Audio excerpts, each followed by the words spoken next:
Oke, selamat malam saudara sekalian. Kita merenungkan satu tema tentang esensi penyembahan kepada Allah.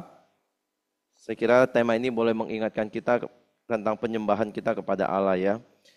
Saya ajak kita untuk lihat dari Yohanes pasal 4 ayat 20 sampai 24 ya, ada di slide Saudara. Mari kita baca bergantian ya. 1 2 3. Nenek moyang kami menyembah di atas gunung ini, tetapi kamu katakan bahwa Yerusalemlah tempat orang menyembah. Terus kepadanya, percayalah kepadaku hai perempuan, saatnya akan tiba bahwa kamu akan menyembah Bapa bukan di gunung ini dan bukan juga di Yerusalem. Kamu menyembah apa yang tidak kamu kenal, kami menyembah apa yang kami kenal, sebab keselamatan datang dari bangsa Yahudi. Tetapi saatnya akan datang dan sudah tiba sekarang bahwa penyembah-penyembah benar akan menyembah Bapa dalam roh dan kebenaran. Sebab Bapa menghendaki penyembah-penyembah demikian. Allah itu roh dan barang siapa menyembah dia harus menyembahnya dalam roh dan kebenaran. Saudara, ada seorang filsuf ya di abad reformasi, abad ke-17, namanya Baruch Spinoza. Ya, dia campuran Yahudi dan Portugis dia. Nah, dia juga banyak dipengaruhi oleh tulisan dari filsuf Aristoteles di abad keempat. Dia mengatakan begini, setiap manusia secara alami itu memiliki kebutuhan untuk menyembah sesuatu. Ya. Setiap manusia itu secara alami mencari sesuatu yang lebih tinggi. Nah, ini memang bagian yang alami dari manusia yang di dalam hati secara mendalam gitu ya. Makanya di dalam konteks agama atau teologi, manusia biasanya memiliki natur untuk menyembah Tuhan, ya, mencari Tuhan atau sesuatu spiritual ya yang lebih tinggi daripada manusia. Gitu. Nah, ini dalam konteks orang yang beragama, gitu ya. Nah, untuk orang-orang yang menolak agama, ya, menolak nilai-nilai agama seperti filsuf Jerman itu Friedrich Nietzsche itu ya, dia di satu abad setelahnya, abad ke-18. Next. Dia mengatakan begini, pemujaan manusia itu pada sesuatu yang tanpa nama. Ya, ini orang-orang yang nggak punya, yang menolak agama, dia nggak mengatakan itu Tuhan, tapi sesuatu yang tanpa nama itu pemujaan manusia. Bisa itu kekuasaan atau nilai tertentu. Tapi intinya tetap sama, manusia punya kecenderungan untuk menyembah sesuatu, gitu ya. Nah, karena manusia sudah jatuh di dalam dosa, tidak heran bahwa penyembahan itu bergeser, objeknya bergeser. Yang tadinya kepada Allah Sang Pencipta menjadi kepada ciptaan yang disembah, gitu ya. Ada banyak ciptaan disembah, ada pohon, ada bintang dan sebagainya, ya. Ada kekuasaan, ada nilai-nilai tertentu juga gitu. Apapun bisa dituhankan. Ya, dan itu adalah berhala, Saudara. Ya. Bukan hanya objek yang salah setelah manusia jatuh dalam dosa, orang Kristen yang percaya Allah yang hidup bisa juga salah di dalam cara menyembah Tuhan.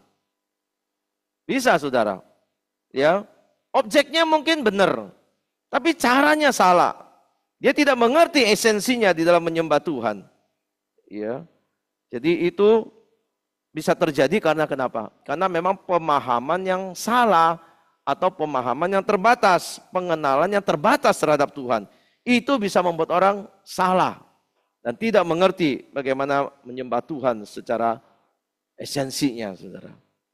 Ya, ada orang yang tahu Tuhan Yesus, ya, dia berdoa kepada Tuhan Yesus, ya. Dia kalau baru bertobat, dia nggak tahu menyembah Tuhan itu gimana gitu. Dia masih nanya gitu ya, pakai hiu masih boleh nggak gitu, ya. Ini baru bertobat kan, ya. Pakai hiu masih boleh nggak gitu, pegang hiu masih boleh nggak di kuburan. Ini sudah percaya Tuhan loh, sudah dibaptis. Kok dia bisa masih berpikir dengan cara begitu ya, menyembah Tuhan dengan cara yang dia tahu seperti agamanya sebelumnya. Kenapa bisa begitu? Ya. Itu karena pemahaman yang terbatas. Pemahamannya belum mendalam. Makanya dia pikir dengan cara itu dia bisa juga pakai untuk menyembah Tuhan, Saudara. Jadi sejauh mana pemahaman kita, seberapa dalam kita mengenal Tuhan, itu sangat menentukan cara kita menyembah Dia. Sangat menentukan pemahaman kita nih. Ya. Nah, sebagai orang Kristen yang sudah sekian tahun ke gereja, sekian tahun sudah dibaptis, sejauh mana saudara sudah mengenal Tuhan? Ya. Apakah saudara tahu esensi yang Tuhan inginkan di dalam penyembahan kepadanya itu? Gak sedikit saudara, sekali lagi, orang Kristen bisa keliru di dalam penyembahannya kepada Allah. Karena apa? Pemahamannya bisa keliru. Pemahamannya bisa kurang cukup di situ tentang Allah.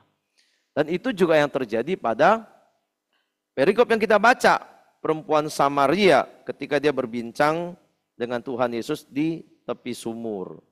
Ya, Samaria, perempuan Samaria itu berkata, nenek moyang kami menyembah di atas gunung ini. Tetapi kamu katakan bahwa Yerusalemlah tempat orang menyembah. Ya, kita tahu orang Samaria itu menyembah di Gunung Gerizim. Gunung Gerizim itu punya arti penting lah buat orang Samaria. Mereka anggap itu tempat yang sakral, yang dipilih Tuhan untuk beribadah. Tapi bagi orang Yahudi itu beda. Yerusalem itu tempat ibadah.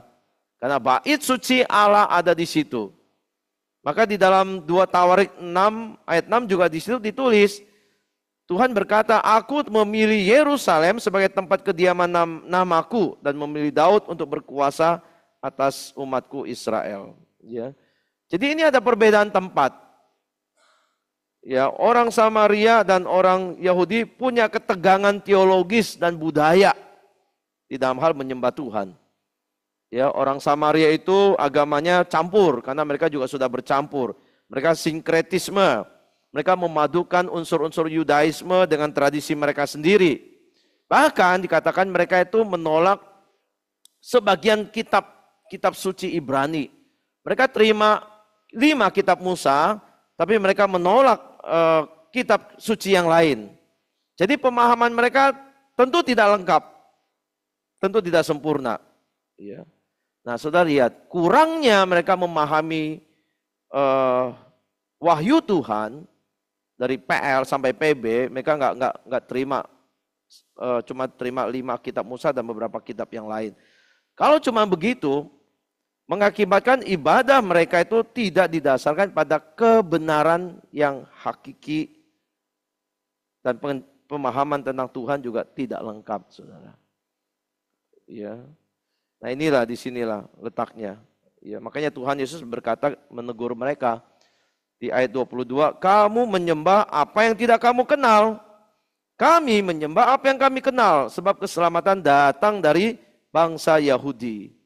Nah, Yesus sedang bicara di sini tentang transisi nih ya, dari sudut pandang orang Yahudi yang kitab sucinya lebih lengkap. Karena orang Yahudi menerima Taurat, hukum Musa dan kitab para nabi itu. Jadi mereka terima lebih lengkap, lebih komprehensif, sehingga memberikan pemahaman yang lebih kepada umat Tuhan. Tentang karakter Tuhan, tentang janji-janji Tuhan. Mereka punya lebih lengkap, saudara. Pemahamannya lebih jauh, lebih utuh daripada orang Samaria. Jadi pemahaman yang benar, pemahaman yang berdasarkan firman Tuhan, yang diwahyukan itu sangat penting di dalam penyembahan kepada Allah. Gak bisa diabaikan, saudara. Orang menyembah Allah harus dengan punya pemahaman yang benar, yang tepat. Dan memang itu tujuan wahyu Tuhan itu. Firman Tuhan diberikan, diturunkan, diwahyukan, agar umat Tuhan itu semakin mengenal Dia dan tahu tentang cara menyembah Dia secara benar. Nah, di zaman ini kekristenan juga berbeda-beda, saudara. Punya pemahaman berbeda, punya gaya ibadah berbeda, punya cara ibadah yang berbeda-beda, gitu ya. Ada gereja yang pemahamannya cuma di PL, itu ya, yang nggak mengakui perjanjian baru, mereka ibadahnya hari Sabtu, saudara. Ya, Sabat mereka tuh hari Sabtu. Mereka masih terpatok pada perjanjian lama dan ibadahnya hari Sabatnya hari Sabtu, ibadahnya hari Sabtu. Bahkan makanan halal dan ham mereka juga masih ikutin persis seperti di perjanjian lama, saudara. Ya. Nah, saudara lihat, kalau nggak punya pemahaman yang utuh di dalam seluruh wahyu Tuhan, maka bisa terjadi kesalahpahaman, kekeliruan di dalam ibadah mereka kepada Tuhan. Atau orang Kristen sebagian yang tertarik dengan ibadah yang berbahasa roh, kalau mereka cuma baca sebagian satu ayat saja, lalu mengabaikan kitab yang lain, mengabaikan ayat-ayat yang lain yang juga memberikan penerangan dan iluminasi, maka bisa jadi ibadahnya tidak tertib, tidak teratur, saudara. Jadi lihat ya, antara cara beribadah dengan pemahaman kita terhadap wahyu Tuhan, itu punya korelasi yang sangat penting. Nah, makanya kita perlu lihat ya, kalau orang Yahudi dan Samaria punya lokasi, punya ritual khusus dalam ibadah menurut versi mereka, tetapi Tuhan Yesus di sini, di perikop ini, itu menunjukkan pola atau bentuk ibadah yang lebih mendalam dan lebih personal. Ya. Tuhan Yesus berkata begini, di ayat 23. Tetapi saatnya akan datang dan sudah tiba sekarang bahwa penyembah-penyembah benar nih ya, yang benar nih, yang sejati akan menyembah Bapa dalam roh dan kebenaran. Sebab Bapa menghendaki penyembah-penyembah demikian. Yesus ini mentransisi saudara, dari perjanjian lama ke perjanjian baru. Dari yang pusatnya lokasi, ritual dan fisik jasmani kepada ibadah yang rohani. Ya. Ibadah yang lebih melebihi daripada pengertian mereka waktu di perjanjian lama. Ya, yang lebih kepada ritual fisik itu. Ya, makanya di dalam perjanjian lama itu pernah juga Tuhan tuh mengkritik ibadah mereka. Ya, dikatakan misalnya di Yesaya tuh mereka memuliakan Allah dengan bibirnya tapi hatinya jauh daripada Tuhan. Nah, Tuhan kritik ibadah yang begitu. Ritual mulutnya seperti memuliakan Tuhan tapi hatinya jauh daripada Tuhan. Apa gunanya itu? Ya. Nah, ini nanti akan membedakan antara orang yang sungguh-sungguh mencari Allah dengan mereka yang hanya mengikuti ritual keagamaan. Nah, di gereja sekarang saudara bisa lihat dua tipe orang ini. Ada orang yang memang datang karena ritualnya. Ada orang yang memang datang karena sungguh-sungguh mencari Tuhan. Ada yang datang memang karena mencari kegiatannya. Saudara. Ya, nah itu dia. Sampai hari ini masih ada itu. Nah, padahal Tuhan bilang ya di ayat 24 itu, Allah itu roh, barang siapa menyembah dia harus menyembahnya dalam roh dan kebenaran, saudara. Ini esensinya yang Tuhan mau. Menyembah dalam roh dan kebenaran kepada Allah Bapa. Kalau kita tidak mengerti esensi ini dan tidak melakukan di dalam esensi yang Tuhan mau, maka ibadah kita tidak bisa diterima sebagai ibadah di hadapan Tuhan. Mungkin Tuhan akan berkata sama seperti kepada Israel waktu itu. Mulutmu memuliakan aku tapi hatimu jauh daripadaku. Karena kita tidak mengerti apa yang Tuhan mau waktu kita beribadah kepada Tuhan. Apa artinya menyembah di dalam roh dan kebenaran? Ya, ada dua kata di situ ya, dalam roh dan dalam kebenaran. Dalam roh ini menunjuk kepada pengabdian batinia yang tulus, saudara. Ya, yang melampaui jasmania, yang sesuatu yang fisik, yang tampak, ya, di dalam perjanjian lama atau di dalam pemahaman seperti orang Samaria. Kalau dia lebih menunjuk kepada fisik, gunung ini tertentu menyembah Tuhan, tapi yang Yesus katakan adalah ini tidak bicara pada lokasi, ya, tapi bicara di dalam hati yang tulus, batinia, secara rohani, bagaimana menyembah Tuhan. Jadi penyembahan orang Kristen itu tidak terbatas pada tempat, saudara. Ya, jangan pikir, wah kalau di gereja kita menyembah Tuhan, tapi di luar gereja kita boleh sembarangan, saudara, hidupnya. Nah, ini kan keliru namanya. Ibadah penyembahan orang Kristen tidak dibatasi di dalam dinding-dinding yang ada di sini. Bahkan di luar dari gereja, saudara tetap harus di dalam penyembahan, di dalam roh dan kebenaran, saudara. Bahkan banyak orang Kristen juga memahami ini keliru, saudara. Yang mereka pahami ibadah hanya di gereja saja. Pada tempat, pada serangkaian tindakan, pada serangkaian praktek ritual. Padahal itu bukan, saudara. Bukan itu yang esensi.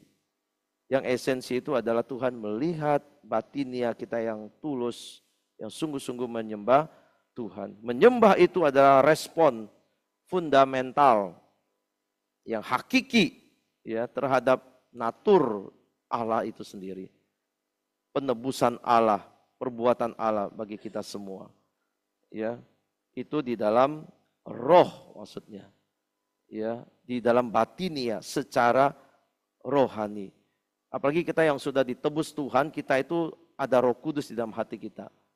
Ya, Roh Kudus ini yang mempunyai fungsi untuk memimpin kita, untuk nanti memampukan kita untuk terhubung dengan Allah yang juga adalah Roh, saudara.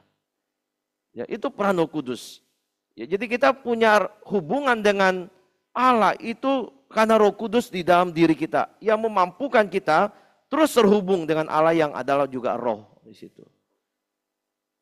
Ya, maka kita menyembah Tuhan itu dipimpin di dalam Roh Kudus. Ya, di dalam hal-hal yang rohani. Maka di Roma 8 itu ayat 9 dikatakan, tetapi kamu tidak hidup di dalam daging, melainkan di dalam roh. Jika memang roh Allah diam di dalam kamu, katanya. Jadi orang percaya itu terhubung dengan Allah secara roh. Karena roh Allah ada di dalam kita. Gitu ya. Maka kita menyembah di dalam roh itu secara rohani. Yang kedua yang dikatakan di dalam kebenaran, ya, menyembah dalam kebenaran, ini menunjukkan artinya adalah kita menyembah Tuhan dengan sadar realitas siapa itu Tuhan sebenarnya. Ya, siapa itu Tuhan sebenarnya kita menyembah itu. Yang Allah yang dinyatakan melalui Yesus Kristus yang adalah kebenaran. Ya, kita kan nggak bisa melihat Allah Bapa. Tapi Alkitab katakan, Yohanes katakan, anak yang di pangkuannya itulah yang menyatakan Bapa kepada kita. Ya, jadi kalau kita mengenal Kristus, melihat Kristus sama seperti kita melihat Bapa. Kalau Kristus itu adalah jalan kebenaran, maka Bapa itu adalah kebenaran. Jadi di dalam kebenaran itu di dalam pengertian kita mengerti siapa Allah yang kita sembah itu. Ya, di dalam kebenaran. Jadi ada penekanan ganda ya di sini saudara. Penekanannya di dalam roh dan di dalam kebenaran. Gak bisa cuma secara rohani tapi gak benar juga. Gak bisa. Gak bisa cuma benar tapi gak menyembah secara rohani. Jadi dua-dua ini gak bisa dipisahkan. Dan dua-duanya harus berjalan bersama-sama. Menyembah dia secara rohani di dalam hati, jiwa kita. Dan di dalam pengertian yang benar yang Tuhan inginkan. Itulah menyembah di dalam roh dan kebenaran. Nah, kalau kita mengerti penekanan ganda ini di dalam roh dan kebenaran, ini untuk memastikan bahwa ibadah kita itu dilakukan secara tulus. Tulus secara rohani dan sehat secara doktrinal. Ya, sekali lagi saya ulangi ini ya. Penekanan ganda ini memastikan ibadah orang Kristen itu tulus secara rohani dan sehat secara doktrinal.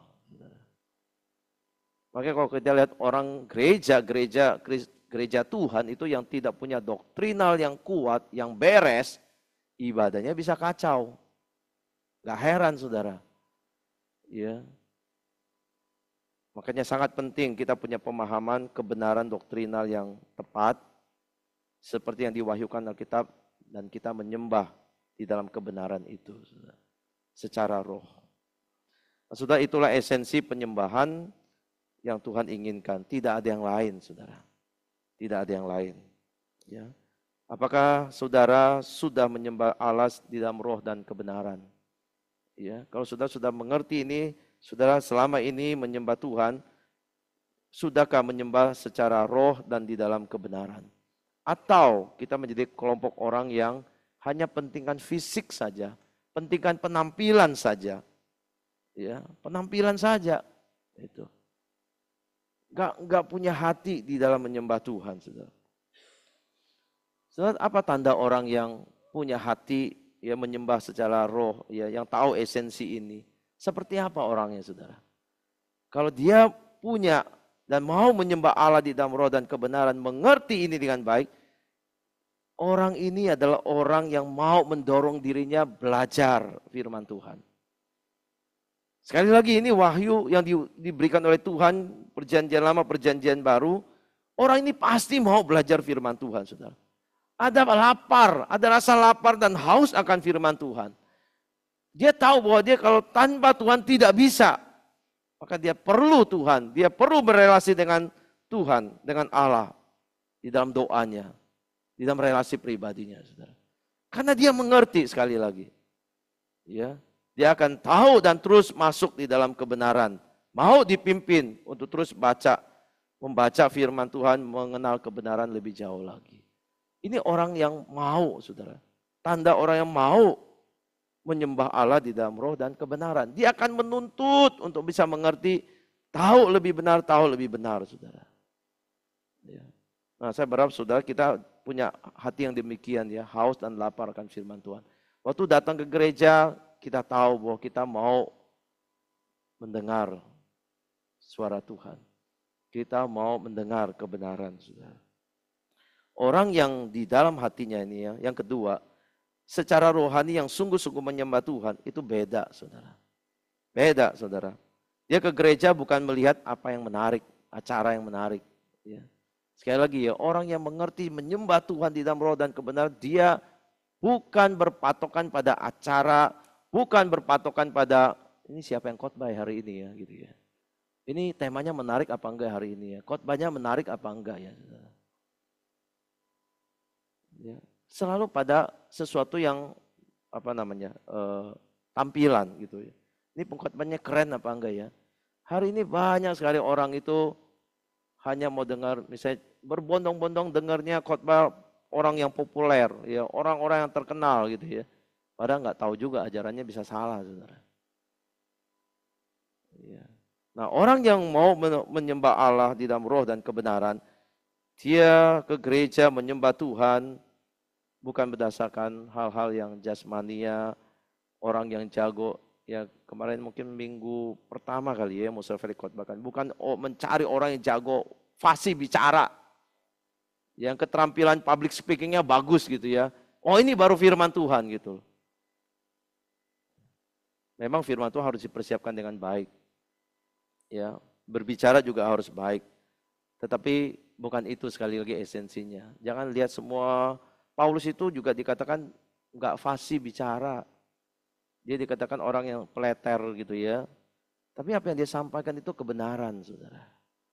Apa yang disampaikan itu kebenaran. Jadi orang yang mau menyembah Allah di dalam roh dan kebenaran, orang ini akan mencari kebenaran. Mendengar kebenaran, ya, haus akan kebenaran. Dia sekali lagi datang ke gereja bukan karena karena tren, bukan karena ada teman atau enggak ada teman. Enggak ada teman pun dia datang, ya. Dan enggak usah dibesuk pun dia datang gitu ya ke gereja. Karena dia mau terus menyembah Tuhan, mencari kebenaran. Nah, yang ketiga, orang yang mau mengenal Allah, menyembah Allah dalam roh dan kebenaran, saudara. Dia tahu siapa Allah. Dia tahu siapa Allah dan dia tahu apa yang Allah perbuat di dalam hidupnya. Ya, Allah yang sudah memanggil dia dari dosa untuk menyembah kepada Allah, beribadah kepada Allah yang hidup, maka dia akan mengabdikan hidupnya kepada Allah. Dia akan sukacita melayani Tuhan. Gak usah dipaksa, gak usah diseret-seret, gak usah dimohon-mohon pelayanan. Dia mengerti, saudara. Karena dia hidupnya menyembah Allah di dalam roh dan kebenaran. Ya, sekali lagi ya, menyembah Tuhan tidak hanya di hari Minggu, tidak hanya di tempat ini, tetapi dalam hidup kita menyembah di dalam roh dan kebenaran. Jadi hidupnya akan mengabdi kepada Allah dan hidupnya akan dipakai untuk melayani, dan pelayanan itu sendiri satu sukacita, ya, satu kesempatan, satu privilege yang Tuhan berikan. Dia tidak akan merasa itu sebagai beban berat yang ditugaskan. Ya. Kalau saudara masih merasa melayani itu karena tugas, karena jadwal, saudara belum mengenal Tuhan lebih jauh berarti. Ya. Tapi kalau saudara mengerti bahwa Tuhan, mengerti Allah lebih dekat, lebih kenal dia, maka saudara mengerti melayani Tuhan itu apa artinya. Itu ya. Apa artinya melayani Tuhan? Ya. Tapi kalau masih melihat jadwal pelayanan sebagai tugas yang dibebankan, saudara belum mengenal Tuhan lebih dekat. Bagaimana saudara bisa menyembah Dia secara benar di dalam esensi yang Tuhan inginkan? Pelayanan pun saudara lakukan, pelayanan yang sudah berikan di hari Minggu di gereja, itu pun sudah keliru. Hatinya keliru, saudara. Ya. Jadi saya berharap dengan singkat renungan ini boleh lagi mengkoreksi kita di dalam menyembah Tuhan, di dalam mengabdikan hidup kita kepada Tuhan, di dalam roh dan kebenaran. Ya, pemahaman kita dibenarkan dan pelayanan hidup kita, penyembahan kita pun secara roh, secara hati dipersembahkan kepada Tuhan. Biar itu beres di hadapan Tuhan. Ya. Mari kita berdoa.